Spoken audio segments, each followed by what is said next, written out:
எல்லாருக்குமே சாபம் கொடுத்தா தன்னுடைய தபஸ் வலிமை கம்மியா பண்றாரு. சரி அவர் வந்தோடனே நம்ம சாப்பிடலாம்.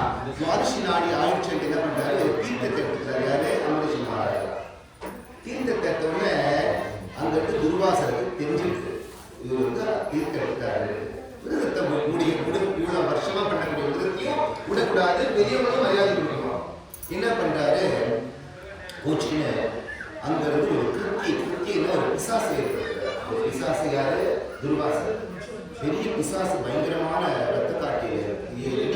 இது விட்டு போ, அம்பரீஷனுடைய ராஜ்யத்தையும் ஒழுங்கி ரத்தத்தெல்லாம் புசிச்சுட்டு தான் நீ வரணும்னுட்டு அந்த கிருக்கியை ஏறி விட்டார். கிருக்கியை ஏறி விட்டவுடனே அந்த கிருக்கி ஆடு கருப்பா தலைவலி போல மாம்ச கையில குண்டங்களை வச்சுட்டு நேரம் போகுது. யாரு பிடிக்கிறதுக்கு? அம்பரீஷ் மகாராஜா. அம்பரீஷன் யாருன்னா ராமனுடைய மூதாதையர்கள். ராமனுடைய ரகுவம்சம், இக்ஷ்வாக்கு, கபுத்சன், அவங்களுக்கு எல்லாருக்கும் மூத்தவர் வந்து ரிஷங்குடைய அப்பா யாரு? அம்பரீஷன். அப்படி இருக்க அம்பரீஷன் என்ன பண்ற, அம்பரீஷ் போன உடனே இந்த புத்தி போய் நிக்குது.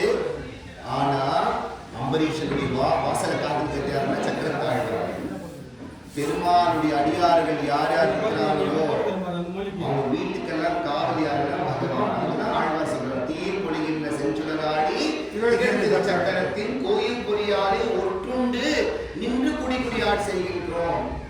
வந்து பூஜை பண்ணிட்ட உடனே சாமியார் வந்தாரா, சாமியாருடைய வேலை அவன் பாட்டு அவன் கையில கத்துக்கணுமோ அதை ஒப்படைச்சிட்டு டக்குன்னு மந்திரம் பண்ணுமா, கரெக்டாக 12 மணிக்கு முடிச்சுமா, இன்னைக்குமே நாம சாப்பிடுறோம், இன்னைக்குமே நாம தூங்குறோம், இன்னைக்குமே நம்ம வாழ்றோமா இல்லையா?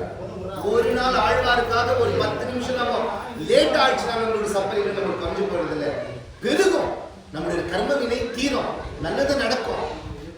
இங்கதான் நம்ம ஏன்னா கோயில்காரங்கன்னா பயப்படுறாங்கன்னா வந்து அடியாருக்கு வந்து எங்க போயிடுவாங்க சாமி, சீக்கிரம் அவங்க பண்ணி கொடுத்துருவோம்.